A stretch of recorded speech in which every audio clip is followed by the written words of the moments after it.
Thank you very much, comrades. Thank you very much to all members of the media who are here. The National Executive Committee of the ANC met in a scheduled meeting from the 26th to the 28th of February. The 26th we started late, as you will recall, because there was a parliamentary sitting that day and wanted to give space to parliamentary work, and we started at 5.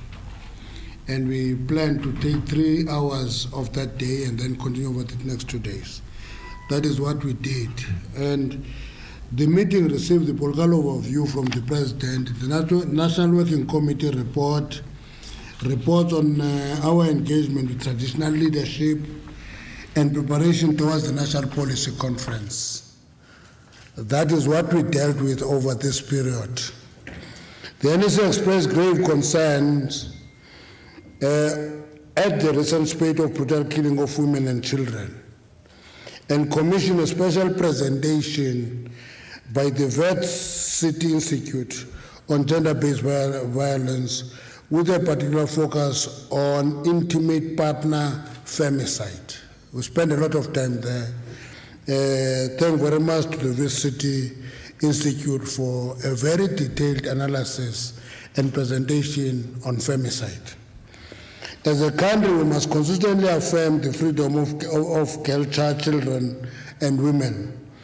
We have been successful in our quest to build a truly non-sexist society and dealt with the brutal effects of patriarchy when in South Africa, a young woman in the middle of the night can walk alone without fear of assault, attack, or rape, going back home from where she comes from.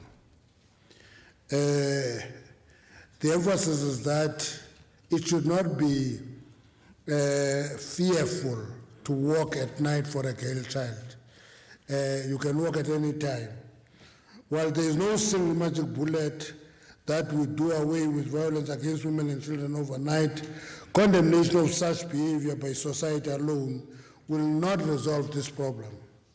The ANC therefore calls to action all its structures and society at large to become actively engaged in the campaigns that involve communities in the prevention of femicide, rape, and child molestation. ANC branches must actively lead campaigns to encourage the defense of the most vulnerable people in our society. We must also teach ourselves to drop the language of weakness, vulnerability, protection, women and children, as these erode women's citizenship. We must affirm their inalienable right to justice, safety, freedom, and equality. This campaign must assist us all to understand the value of life and that physical, mental, and sexual abuse robs people of their dignity.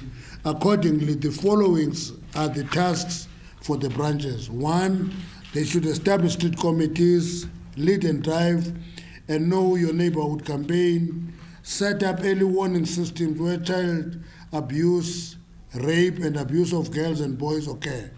Establish a single contact point in each street for reporting the incidences of brutality and violence. Meet every station commander to advise them of the contact points and issues arising from our early warning systems. Government, for its part, must strengthen the justice system to better deal with access to gender-based violence. Programs of the ANC-led government must target both victims and perpetrators.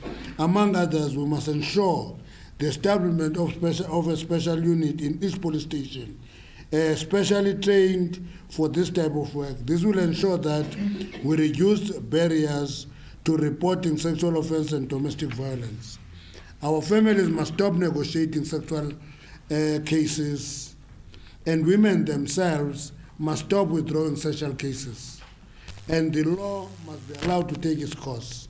As a nation, we must redouble our efforts to reignite economic growth, to ensure that women do not seek economic refuge in abusive relationships. That is one area we spend a lot of time on over the weekend. The ANC has met with all three rating agencies as a matter of course, and also following the investment downgrade. The key message from these rating agencies is that we need to be clear on our growth story and on our political posture towards growth. In this regard, the NEC commits to the expenditure ceiling in the 2017 budget and commits to stabilize debt levels. In the meantime, we need to ensure progress in finalizing Mineral Petroleum Resource Development Act and the resolution of impasse relating to the mining charter, and concerted effort must go into continuous improvement in good governance in the state-owned enterprises. We noted the promising work being done to stabilize the SABC and discussed the current challenges facing ESCOM. The NEC reaffirmed that the decision to reappoint Comrade Brian Molefe to ESCOM be rescinded and not to wait for the courts to direct them in this regard. Government itself encourages judicial overreach when it fails to lead when it should. As part of reigniting economic growth, long-term structural reforms are needed in education outcomes at all levels, including vocational training. There must be immediate work on growth and employment, enhancing interventions in the number of sectors. We must also deal with oligopolies and pay particular attention to increase investment to about 30% of the GDP. These measures will require the support of all our social partners, and accordingly, ANC government with a matter of agency convene NEC meeting to engage them on these matters. The NEC also reflected on the period which had been political hectic for the organization. Such a period we defined as having heightened levels of state of restlessness in society, requiring the ANC to develop an approach to provide leadership in this regard. The NEC accepted the proposal that was tabled in the political report for the establishment of a judicial commission of inquiry into allegations of state capture without delay. The terms of reference of such a commission of inquiry must be broad enough to uncover the influence of business on the state. The NEC expressed its desire to see processes of reviewing the public protector's state of capture report accelerated so that they are not an obstacle to the speedy establishment of the Judicial Commission of Inquiry into state capture. On the motion of no confidence against the President proposed in Parliament, the NEC reaffirmed its confidence in comrades deployed as members of Parliament, trusting that they would continue to conduct themselves in line with the Constitution, prescripts and norms of the ANC. Regardless of whether a secret ballot is granted or not by the court, ANC MPs, as always, are expected to vote in line with the decision of the caucus of the ANC. We're reminding them of Rule 2517 of our Constitution,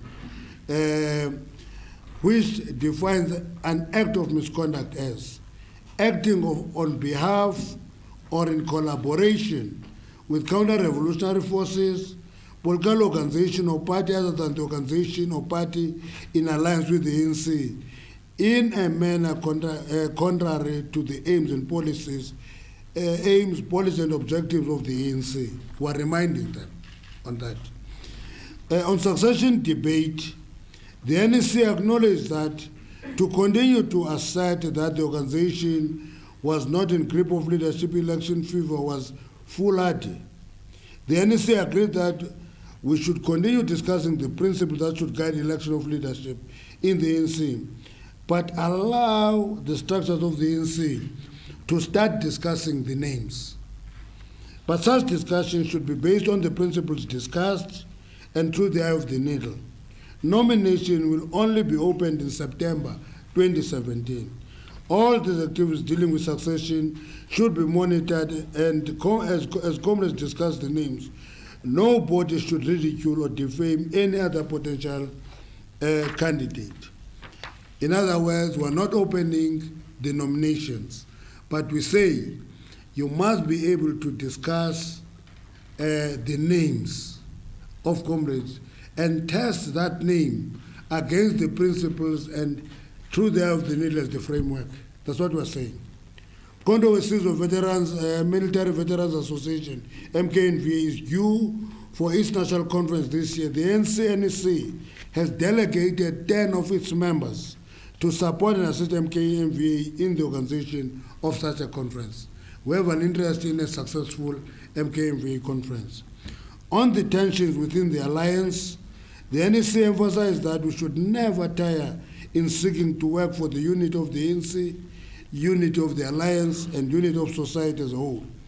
To this end, the Alliance Political Council will meet on the 4th and 5th of June to deal with the difference and challenges facing the alliance partners. Many things in the public will sit around the table for 2 days and engage on those issues.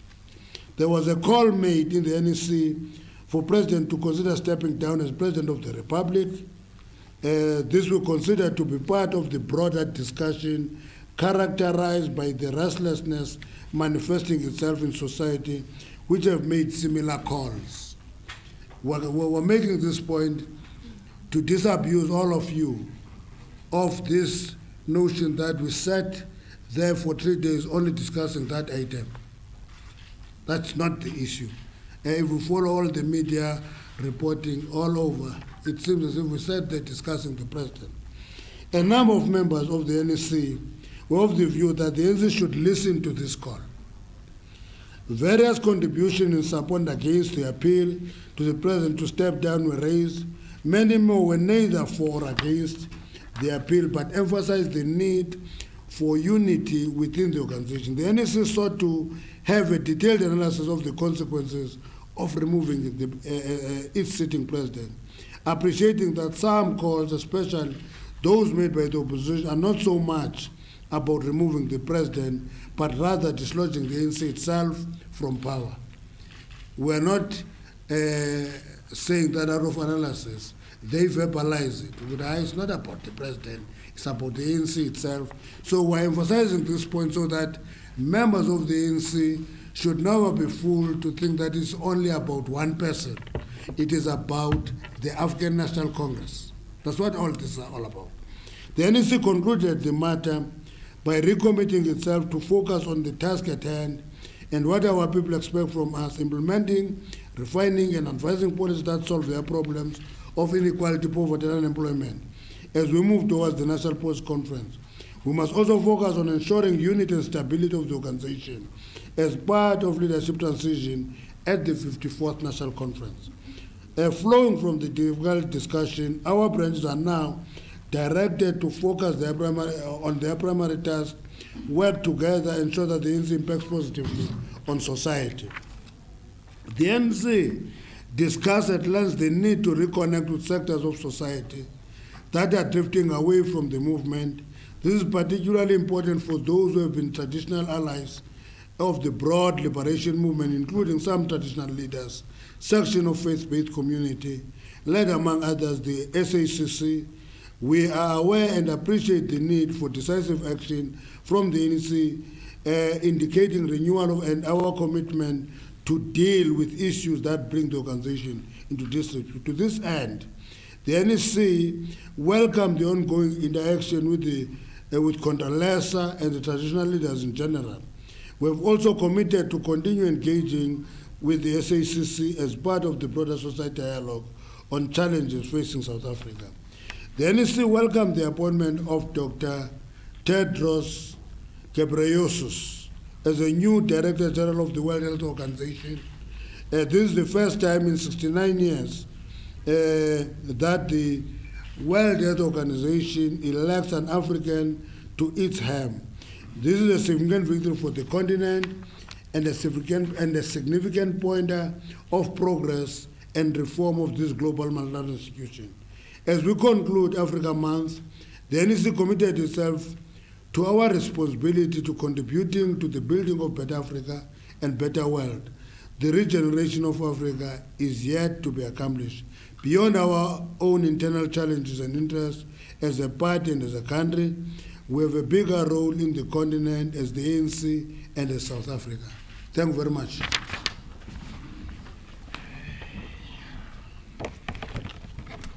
Thank you, SG. Shall we give in the number? No, we take no questions today. But here are those who raise their hand before you even ask for them to. That's so undemocratic. Given the large number of us present here today, so we will try to get as many questions as possible. Perhaps one question per media house, it may help. So if you can just ask one question, it may just help because we're quite a large number. May I start with you, Natasha? No, I can't hear you. There's a roving mic.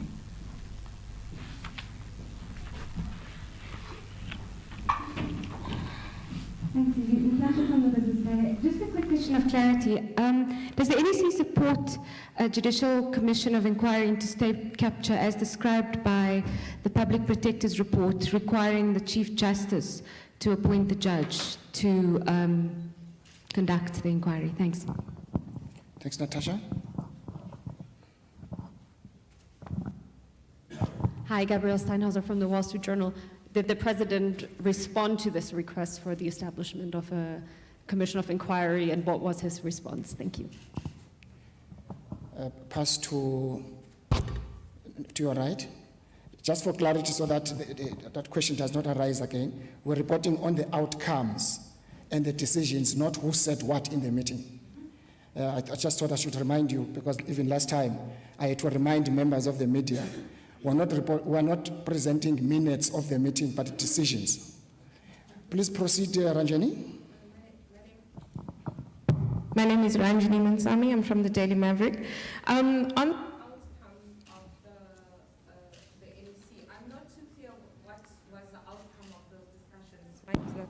It's on. I'm not too clear what was the outcome of this discussion on the President. Did he give an explanation of his role in the email saga?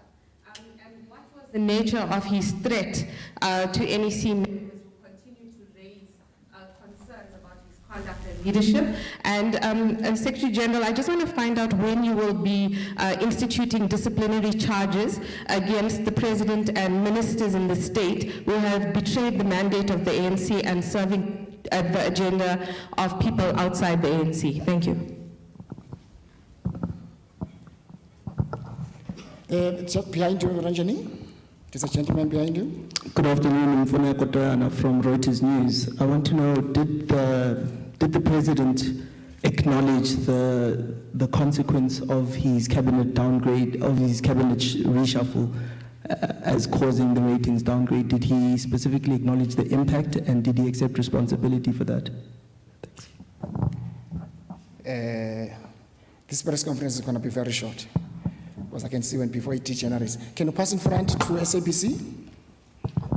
I'm Tshepo from the SABC. On the issue of Brian Molefe, you're calling that his redeployment back to ESCOM be rescinded. That does mean that you've also instructed Minister Lynn Brown not to contest the issue before the court as brought by the opposition parties. Thanks. Pass to Simelane. Thank you. Tulasizwa Simelane from the ANC. Just a second, the SG is not as fast as... I am. Okay. Two questions. Please proceed. One, you're saying there was a view that the call for the President to step down is not just about one man, but it's about dislodging the ANC. In the discussion, what was then concluded in as far as that call is coming from some within the ANC? Are they party to these efforts to dislodge the ANC? And what did you then say as a meeting to them to say cease and desist? And my second question is about the Commission of Inquiry. What did the meeting say to President Jacob Zuma, who is taking the state of capture report on review? Did you say to him, appoint this commission right away while you're challenging the principles that you are challenging? How did you navigate that? Because, you know, he's taking it on review, particularly where he's not happy, which is well within his rights. Thank you. May I ask for statement to be distributed? I think some of the questions are answered in the statement. Electronically. Can you just check electronically? The statement is already available. I think some of the questions are already answered in the statement. My name is Mtlengane from SABC. SG, I want to know as to whether you discussed the Demine reports which circulated yesterday. Which report? About the Demine reports, about the, you know, things like the Minister of Cabinet, sharing cabinet minutes meetings, minutes with private business individuals. What I'm saying is that I want to know as to whether yesterday's reports on Sunday papers were discussed in the NEC. I mean, take into consideration that... You're asking if we discussed in newspapers yesterday? No. The Demine reports which are in those newspapers, not necessarily, Okay. but the reports which affect each and every South African citizen. I mean, like things like the Minister of Cabinet sharing minutes with, the classified minutes with private business. Okay. Samkela? Samkela Masago from Jacaranda FM. My question would be in line with my colleague here. Are you not worried about what is being disseminated or being said about your own party and government within the public discourse in what you refer to as the battle of ideas in terms of what was in the papers yesterday? Because that was pretty damning.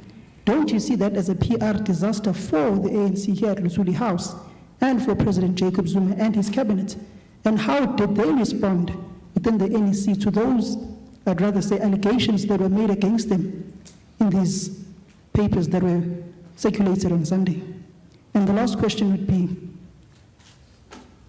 the Minister of Coxa Des van Rooyen, speaking today, spoke rather that President Zuma leads the masses that are not particularly on Twitter, which would suggest that the ANC, or him in particular, may not view the so-called middle class as an important voting bloc for the ANC. What's your overall view on that? Thank you. Thanks, Kotani. I'll come back to you later. I've noted some executives from SANEF. You will be like the sweepers. SG?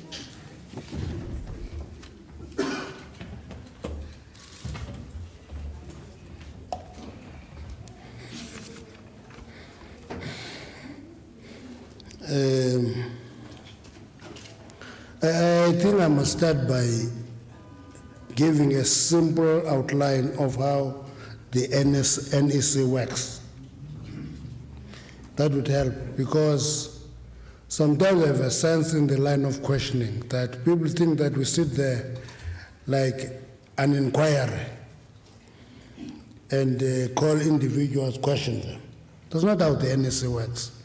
The NEC discusses issues in broad terms, in political terms, and analyze them and try to come to determinations. So we don't call Tulas to come and account, or when there is a report on newspaper, call that minister, the newspapers say about you, to get my point. That's not how the NEC works.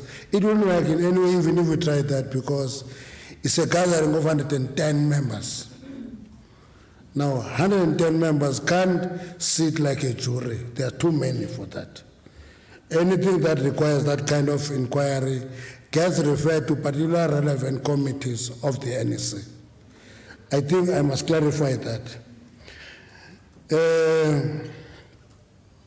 Natasha asked whether the NEC support the Judicial Commission of Inquiry as proposed by the Public Protector. We didn't discuss the report of the Public Protector yesterday. Okay. We discussed the issue of a Judicial Commission of Inquiry into state capture. And the NEC agrees, please, President, establish that Judicial Commission of Inquiry, because we need to understand that there was even a debate of whether it should start in 1994 or 1948 or what year and so forth. And we said no, at best it should be beyond 1994. If we need a further inquiry on what happened on state capture between 1948 and 1994, we should establish a different kind of inquiry to that. Those are the details we went into. But what we are interested in is not only to justify the findings of the state of capture report as reported by the Public Protector, is to understand the depth of the involvement of business in influencing government. Therefore, the state capture goes further deeper than what is in the Public Protector's report. We think that we should get a detailed report in the extent of business influencing state in making their decisions broadly, beyond just what is in the Public Protector's report. Did the President respond to the call? Let me simplify it. We are in a meeting of the NEC. There are these calls. Others oppose this call. It is not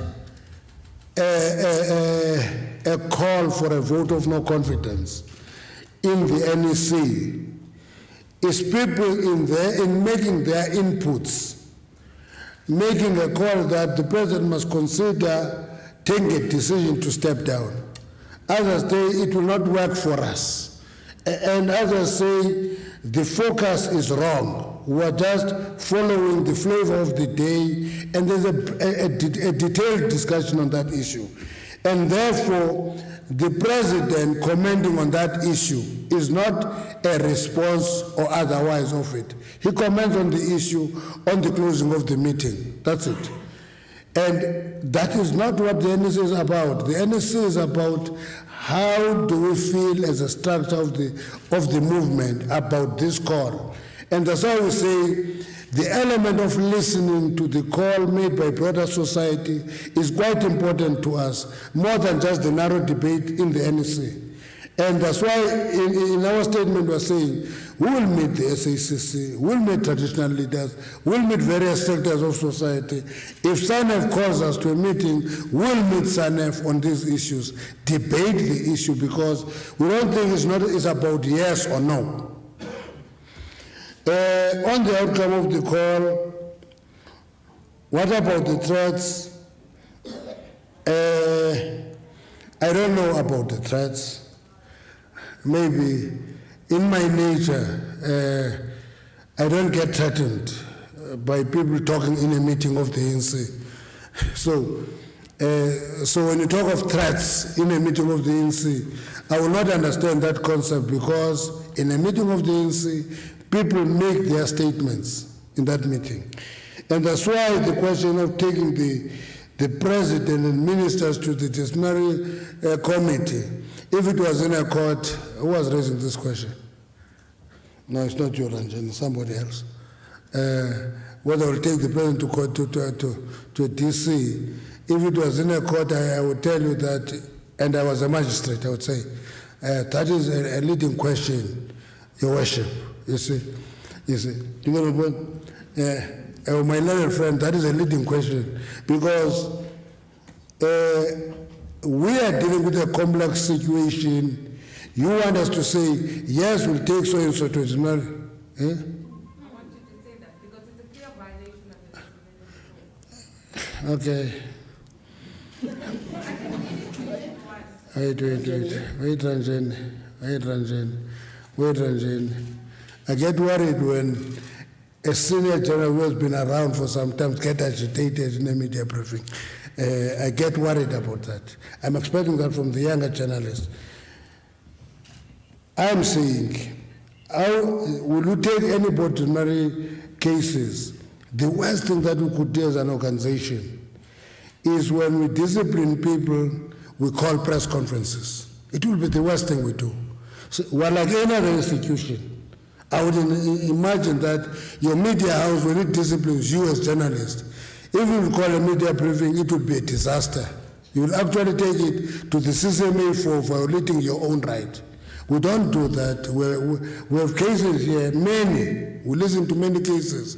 One of the things we don't do about cases is to call media briefings. If it's a significant case, we only call a media briefing to announce the outcomes. Because if we do that, you know what, we will complicate our space in the sense that by the time we go to that process, we'll all be called to recuse ourselves because we've announced a particular role in the hearing of a disciplinary case of an individual member of the ANC. So I think that question is an unfair question to ask whether so-and-so will be disciplined, so-and-so, because the next thing will be, what will be the outcome of that DC? Will be prejudiced. Did the president acknowledge the role in the downgrade? In discussing the downgrade, we're not in a blame apportioning game. That's not what we tried to do. We said we have been downgraded by 2 rating agencies at least. There will be other results in June. I would imagine that Standard & Poor will release their next rating this coming Friday, and many others will. We've met all of them. Fitch, we've met Moody's. We're expecting their results in the month of June. In doing that, we always come to a point that says we should not do things for the rating agents. We must do what is right for the country. Where we commit mistakes, let's correct those mistakes, because rating agents are rating us on the work we are doing. They're not rating us on whether so-and-so did this or that.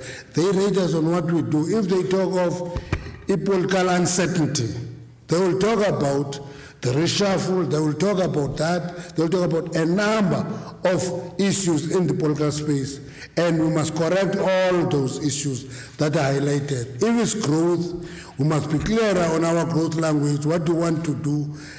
Our growth story must be concrete. If it's fiscal prudence, we must be clear on fiscal prudence.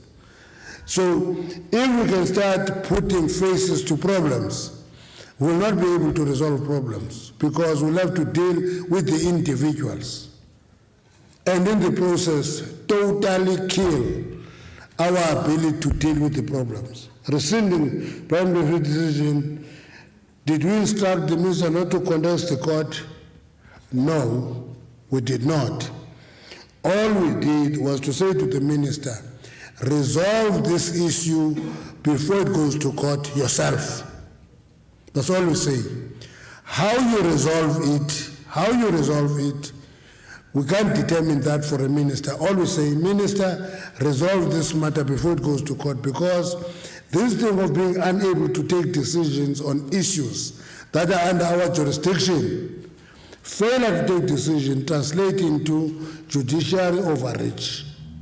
Sometimes that judicial overreach is unnecessary excitement in society, but on the other hand, it can be a function of omissions and commissions on our part.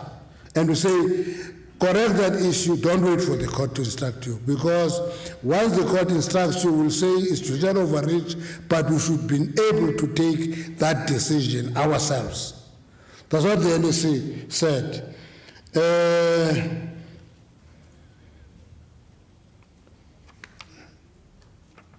Did we, with the call for the president being part of dislodging the ANC, Kualo was that? Yeah, ANC. Yeah, I'm dashing now to us. Now, what we are saying on this issue is that the opposition forces are very clear about their objective. It's not about just removing President Zuma. It's about dislodging the ANC. That's what we're saying. And we're saying we're not doing thumb sucking on this matter. You listen to the various leaders of the opposition, what their line of argument is that it's not the president, it is the ANC. And therefore, what we're saying, We must be able to deal with those issues, minimize mistakes that we commit, because it is our own mistakes and our own goals that open us up to the opposition forces. That's what we're saying. In other words, all of us must reduce the space for the opposition to come into us by default because we're committing mistakes. The reports on the Sunday newspapers, no, we don't do that in the NEC. We don't have a Sunday and then put all the newspapers here and say, City President says this, Sunday says this, Sunday World says this, and somebody, there are many things that come in those newspapers. That is not what we discuss in the ANC. But I would imagine that in debating in the NEC, what comes out of the newspapers become part of the content of what members of the NEC use in the argument in the NEC. That's what happens. But we don't have a specific session that say now it's time for current news. Let's go to the newspapers. I normally see that on television every morning. Newspaper headlines, this. That's not how the NEC works. But I would imagine that individual members of the NEC in arguing in the ANC will build in what they have read in the newspapers. I will not worry about what is said about the ANC in the newspapers. We're worried about anything negative that is said about the ANC. We're not worried when the story is positive. That's it. If the story is negative, we get worried. How do we deal with that negative story? If the story is positive, we hope that it can be repeated 10 times. That's how it is. If it is negative, we wish it can die quicker. When it is positive, it can be repeated over and over. It's good for the ANC. Minister of Culture and the president talking to people who are not in social media. I will not worry about the middle class. I can tell you that 2 weekends ago, I was in a village called Midstream, where Centurion and Evelyn meet. I spent the 5 hours with intellectuals, 30 of them, in a house meeting. I'm working on another one now because I found it quite interesting to work with them, talk to them in a house meeting. They are not going to come to a rally. They're not going to come to a general meeting. But if you go to a house meeting, you have 30 of them, 40 of them, I come and talk to them. That is the middle class, and it requires a different approach in acting with them, because they don't want us to listen to you and go home. They want to interrogate you and actually sometimes be rude at you. And as I go there, I prepare my mind and say, nobody has ever been sullen because has been insulted. And you go there, they tell you all sorts of things. You listen carefully, you correct them, you take time, you spend hours with them, the better. I wouldn't mind if any of you can organize a house meeting, invite us, we'll come. Ask us the difficult questions. That will not be answered appropriately in a media briefing, but in a house meeting, we can come, you ask us all the questions, we explain them in details. That's how we are. So it's not a question of when you go to the villages and talk to a rally, it's because you don't care about the middle class, but it's quite an important constituency, those rural villagers who are going to those rallies and we talk to them. But talking to the intellectuals, it works better in closed environment where you answer the questions in details, you engage, they come back, you respond to the questions. Thank you, sis. The question about Commission. what are you saying about the commission vis-a-vis the president challenging The process. The report, if you read our statement, it says, any people who are reviewing that report of the public protector, we are asking that those processes should be accelerated because they should not be used as an obstacle to the establishment of a judicial commission of inquiry.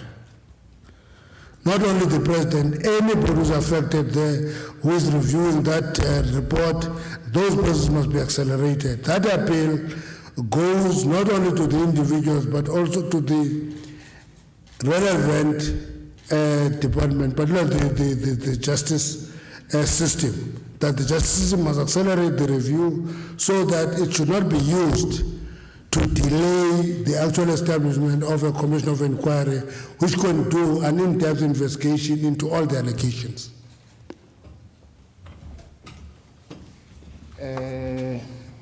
I can see now veterans have their hands up. I'll start with you, Stephen Hodges. Matlatsi at the back. Now, I can't see you because you're wearing... Oh, but Eric, good. Good to see you. Please proceed, Stephen. Thank you very much. Stephen Crotus, Eyewitness News. Afternoon, Secretary General Zizi Cordwell. May I ask Mr. Montashe, this is a statement released by the stalwarts just before this press conference started. They say this: there is little doubt that the most vociferous support for the President would naturally have come from those most directly involved in the project of state capture and the associated web of factionalism and corruption. This group has yet again shown they clearly place their own narrow political and financial self-interests above those of the future of the ANC and to the detriment of the best interests of the country. Can I ask how their analysis is wrong? Thank you. Thanks, Steve. Ranjani, there's no second round. Right at the back, Matlatsi. There's one media house that is not asked. Bloomberg, yeah. I know you can ask about rating agencies. Matlatsi, please proceed. Yes, thank you very much, Zizi. Matlatsi Gallants, News 24. SG, on the issue that you debated around what you're calling the request for the president to consider stepping down, does that mean that that debate is now over within the NEC and can never be raised again? And then my second question relates to also the stalwarts who had written to you ahead of the NEC, still insisting on a consultative conference. Was that considered in any way, and is there a final decision on that particular matter?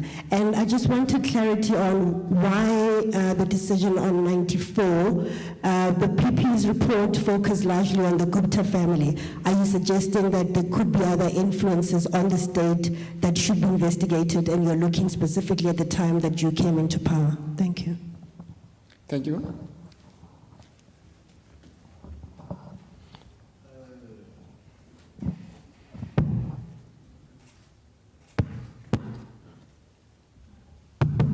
Proceed, sir. Vui, when's up? If you can hear me, tell us. Sfiso Masam, ANC7, not Fox News. Thank you, Zizi.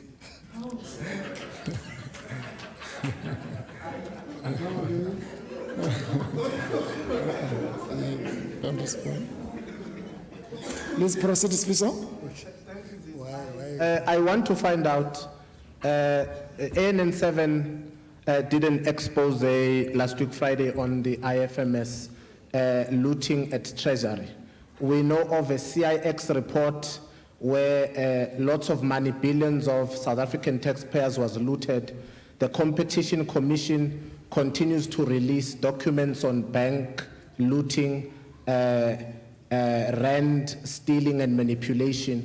But the ANC has only commented on what is called the State of Capture report. Is there a reason why you have overlooked other, such as the CIX report, the Treasury report, and others? Thank you. Please put Eric, and then you pass to Osis Moiponi. Okay, thank you. My name is Eric Naki from the Citizen newspaper. There is a question that was asked here, SG, which I think you have not answered properly by Tula Sizwe. The calls for President Zuma to step down were not only made by the opposition party, but by senior members of the ANC, including the veterans. Are you implying that these people are involved in efforts to topple the ANC? Mipon Malefani from Sowetan. The president is implicated in the public protector's report on state capture. The president is implicated in the state capture report. Is the ANC expecting that he must establish the commission? And if so, he's implicated. How is that possible? Or is there a team that is going to help him to come up with the commission? Thanks, Maiponi. The last hand from Sanef again. You can't raise a hand right at the end, sir. It's like you're waiting for others to ask and then Come on, proceed. TV. And you're Toti from the Mail and Guardian. SG, my question refers to opening up the discussion on the succession debate to the branches. At Mangoni, in your organizational report, you highlighted the fact that the ANC branches were in several instances moribund. They were taken over by careers, the issues around voting banks, the issues around gatekeeping at these branches, and this echoed your predecessors' organizational reports. How confident are you as SG that this debate, if it is open now, will be free, be fair, that there won't be sort of armed men at branch meetings stopping people from attending and voicing whatever opinion that they have? Thanks. Thanks. I pass it to Mkokeli. Thank you, Zizi. It's Sam Kokeli from Bloomberg News. SG, please help here. I would imagine before you went to the NEC, you'd had a chance to look at the mining charter, which has been accepted and approved by the cabinet. What is the ANC's take on it? Are there any aspects that you are worried about, happy about, the mining charter? Thank you. Thank you, SG. Zazokugqibeleza mqwathi noko baza kucingela kuMonday namhlanje. You've got other responsibilities.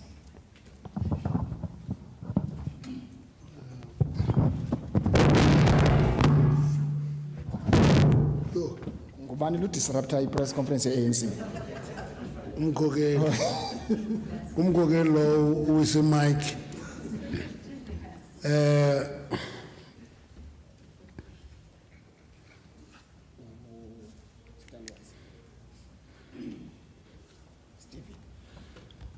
Stephen, you see, every day I at least read a chapter of anything.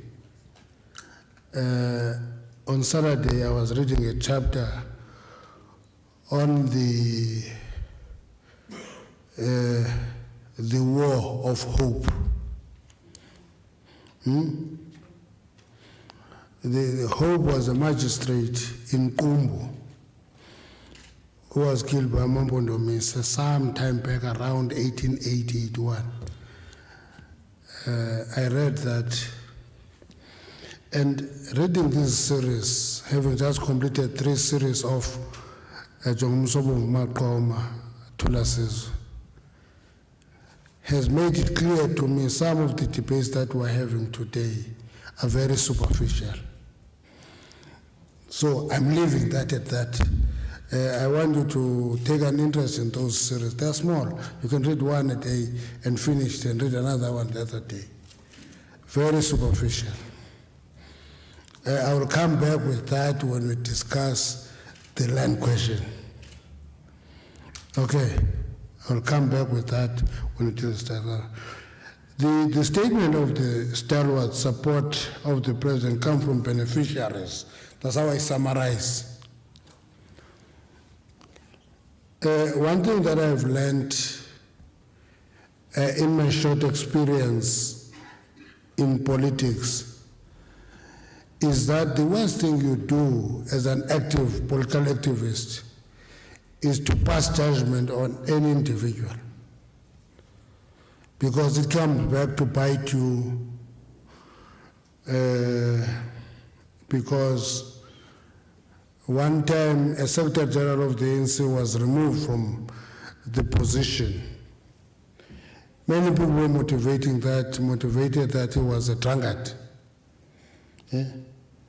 And we discovered much later that actually many of them were more drunkard than him.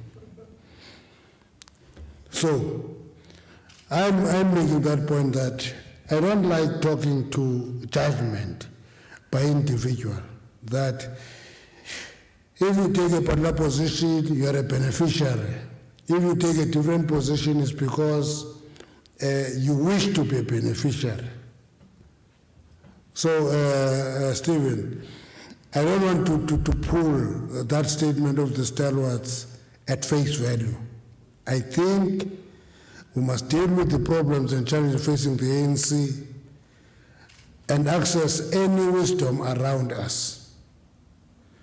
Any section of the ANC that prophesizes to be having a monopoly of wisdom is not going to be very helpful because it will deprive us of wisdom that is located somewhere else in the organization. I want to leave it at that, Stephen. Is the question of asking the president to step down over and will never be opened again? I'm not sure if we should make a judgment on that. We had that debate in November last year. We had it this weekend. Any attempt on my part to be a prophet who can say this will come back in 2 years' time or in 2 months' time will be presumptuous of me. The reality of the matter is that there was no such an item on the agenda of the NEC. Okay, there was no such item in the agenda of the NEC. But in the process of people making statements, commenting on the report table before the NEC, they made this call. Now, so if you say it will never come back again, it's closed forever, I will be saying we must set up an infrastructure that says if you want to raise an issue in the ANC, it must go to a censorship committee of the ANC to check what are you bringing. People talk when they're in the NEC, issues come into the agenda through the discussions in the NEC itself. So I can't make that declaration. That is gone forever, it will never come back. Why do we open in 1994 when the public protector focused on the Guptas? It's because if I'm captured by somebody else other than the Guptas, I'm not better off than people who are captured by the Guptas. That's why we opened it in 1994. We say, let's drill deep and understand the extent of the influence of business on the ANC. And if we can have a commission that does that for us, the ANC will be a better organization. In that process, it will deal with the area of the public protector, but it will go beyond just what the public protector was investigating. Because public protectors sometimes only investigate cases that are referred to them. Now, the question of state capture can only be limited to the case referred to them. NN7, not false. You might not know about it, but a media briefing is not a time to settle scores. Invite him for a drinking session, but the cost of wine is on you, eh? Oh, go again. If it doesn't work for the first time, go again.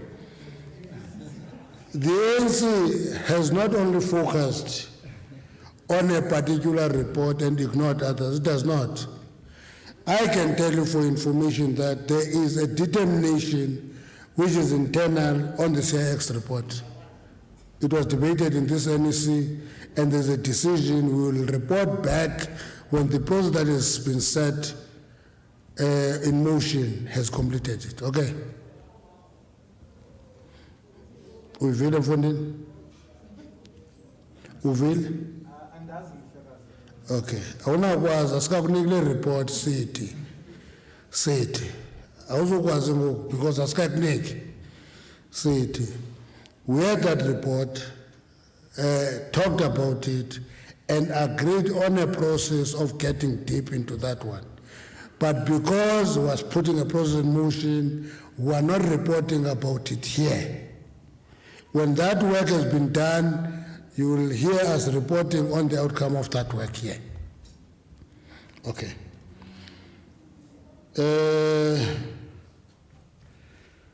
The call for the president to step down doesn't only come from the opposition forces. We didn't say that. We didn't say that. All we did is that dialectically, far left and far right sometimes become very close to each other. The only difference is that they took different directions to reach a particular point. That's all we're saying.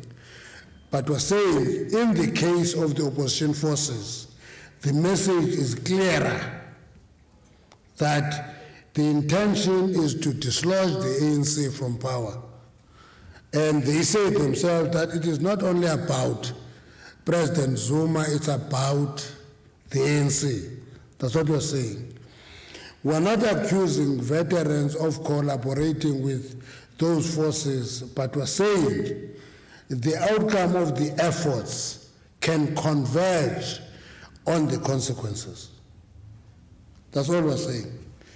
State of capture, implicate the president, can he put together a commission? I always hear this question. What I never get, and I wish I can read about it even tomorrow, how is a commission of a judicial committee of inquiry put together? What a constitutional state? What does the Constitution say? Where is that responsibility given to? Should we, because we are suspicious of the incumbent, tamper with the constitutional provisions? I will read a feature article on any newspaper tomorrow that clarifies that point. State of the branches. Why don't we get branches? ANC. Can I tell you one thing that is very clear in the constitution of the ANC is that in a conference of the ANC, at least 90% should be branch delegates. Okay. Any conference of the ANC.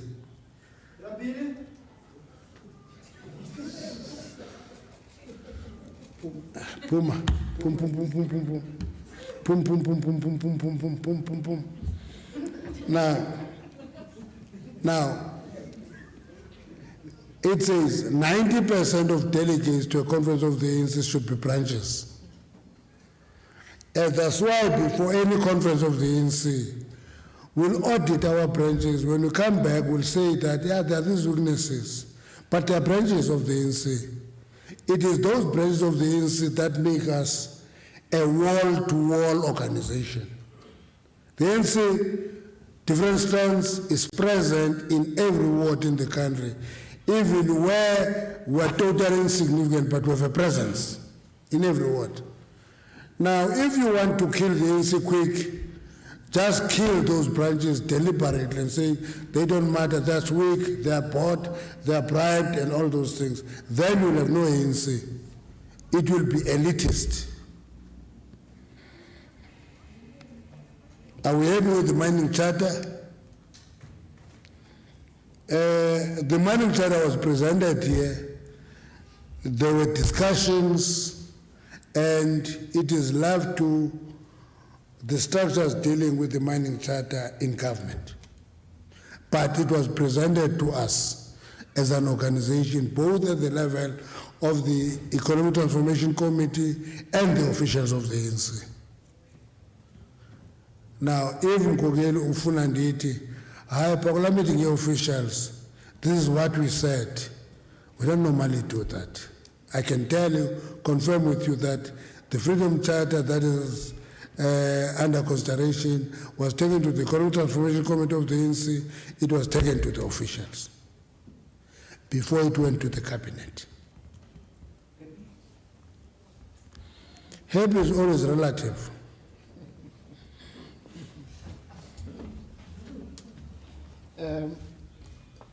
Thank you very much, SG. We have come to, just before we say that, just again a word of advice, members of the media. Last time when we met, I think sometime in November, there was a lot of stories about what went and what happened inside the meeting. And some of the stories completely were fabrication, and I think deliberately some of the sources misled you. And we cautioned against that because sometimes it undermines the very same freedom of the media to report objectively, fairly, but also accurately. I know that. Can I give you an example over this weekend? Let me Let me give you an example. Over this weekend, Tula says, where is he? An analyst in ENCA is listing people who are going to support Zuma and those who are not going to. And those who are going to support Zuma in the NEC, it also lists Comrade Mutambi, who is not a member of the NEC. Okay, I'm just showing you this question of the freedom that gallop all over. No, the point I was making, SC, which is correct, is that at the end, people will not believe some of the stories, even some of the channels you report about. The point I'm making is that you have a responsibility, you have got a burden of responsibility as journalists, not just to take what comes from your sources. Some of them deliberately mislead you. I mean, yes, you can be the source. So the point we make is that you may find, for example, in some of the social media lists, which is said who said what, who spoke against, some of the people in those lists did not even say a word. Just a quick clarity. When you say the structures and debate names now, what are you saying to people who are aspiring candidates? Can they now all get up and say, I'm at this post? No. Nomination will only open in September. Nobody can stand up and say, I'm available. That's wrong discipline. Thank you very much, members of the media. We're ranching. We are through power.